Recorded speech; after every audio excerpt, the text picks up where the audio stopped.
माता भगिनी आमच्या घरातल्या माता भगिनी उपस्थित राहिला. या उपस्थितीसाठी सुरुवातीला मी शतशः तुमचा आभार मानतो. कारण अजून 2 गाळे मागे ठेवले होते, पण ते म्हणलं की महिला कमी मिळणार, पाऊस जोराचा आहे, त्यामुळे 2 गाडी कमी कर आणि छोटा हॉल कर बाबा, रिकामं वाटायला नको. परंतु पाठीमागे उभारलेल्या आमच्या बहिणी असतील, ताई असतील, या सर्वजणी बघितल्यानंतर जागा थोडी पण शिल्लक नाही. साहेबांनी सांगितलं, आमच्या डोक्यात हा विषय खऱ्या अर्थानं राष्ट्रीय स्वयंसेवक संघाच्या कार्यात असताना आला.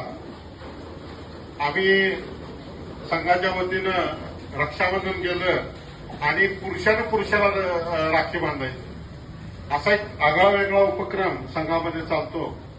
आणि शेणगावमध्ये आम्ही तो उपक्रम राबवल्यानंतर तिथं प्रत्येक जण दुसऱ्याला आपला बंधू समजून, मी बाबा तुझ्या अडचणीत, तू मला माझ्या अडचणीत मदत करा, संकटात पाठीशी उभा राहा, असं वचन देऊन आपण तो रक्षाबंधन करतो.